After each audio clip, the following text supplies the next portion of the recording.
আমি international criminal কোর্টের chief প্রসিকিউটরকে ধন্যবাদ জানাই যে তিনি নেতানিয়াহুকে গ্রেপ্তার করার জন্য কোর্টের সামনে উপস্থাপন করেছেন। আমরা এই দাবিকে সমর্থন করি। এখন নেতানিয়াহুর উদ্যত্ত এমন পর্যায়ে গিয়ে পৌঁছেছে, মার্কিন যুক্তরাষ্ট্রের কথাও সে শুনে না। ইসরায়েলি বাহিনী একদিকে নির্বিচারে গুলি করে, ফিলিস্তিনি শিশুরা ঢিল ছুড়লে সেটার প্রত্যুত্তরে ইসরায়েলি বাহিনী নির্বিচারে গুলি করে, এবং কোনো কোনো দেশ একদিকে অস্ত্র সরবরাহ করে ইসরায়েলকে, সেই অস্ত্র ফিলিস্তিনিদের নির্বিচারে হত্যা করার জন্য ব্যবহার হয়, আবার সেই দেশগুলো আকাশ থেকে আবার ফিলিস্তিনিদের জন্য খাবার নিক্ষেপ করে। কেমন নীতি আমি বুঝে উঠতে পারছি না।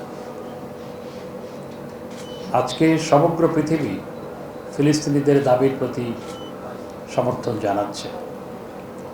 মার্কিন যুক্তরাষ্ট্রের বিশ্ববিদ্যালয়গুলোতে বিক্ষোভ অব্যাহত আছে। ইউরোপের বিশ্ববিদ্যালয় অক্সফোর্ড, ক্যামব্রিজ সহ ইউরোপের বিশ্ববিদ্যালয়গুলোতে বিক্ষোভ হয়েছে। মার্কিন যুক্তরাষ্ট্রের MIT, হার্ভার্ড সহ বিভিন্ন বিশ্ববিদ্যালয়, পৃথিবীর শীর্ষস্থানীয় বিশ্ববিদ্যালয়গুলোতে শিক্ষকরাও মাঠে নেমেছে। লেমন ব্রাইটের এক্সট্রিম ব্রাইট ফর্মুলা বাসন কোষণকে দেয় নতুনের মতো ঝকঝকে চেহারা। Lemon bright.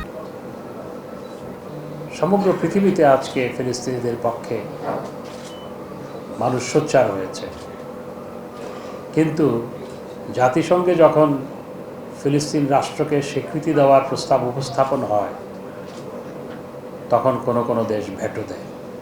এটি অত্যন্ত দুঃখজনক। আমরা মনে করি ফিলিস্তিন রাষ্ট্র প্রতিষ্ঠার মাধ্যমে বিশ্ব শান্তি প্রতিষ্ঠা করা সম্ভব। বিশ্ব শান্তি প্রতিষ্ঠা করার ক্ষেত্রে ফিলিস্তিন রাষ্ট্র প্রতিষ্ঠা অত্যন্ত গুরুত্বপূর্ণ। কারণ সাধারণ মানুষ দেখতে পাচ্ছে, পৃথিবীর মানুষ এখন সমস্ত খবর রাখে। পৃথিবী এখন গ্লোবাল ভিলেজ, কোনো কিছু গোপন থাকে না। আল জাজিরাকে গুড়িয়ে দেওয়ার পরও ফিলিস্তিনে কীভাবে মানবাধিকার লঙ্ঘিত হচ্ছে সেটা কিন্তু গোপন থাকছে না।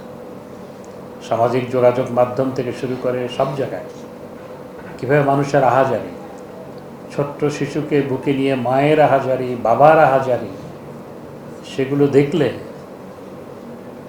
স্থির থাকা যায় না, কোনো কিছুই গোপন রাখা যায় না।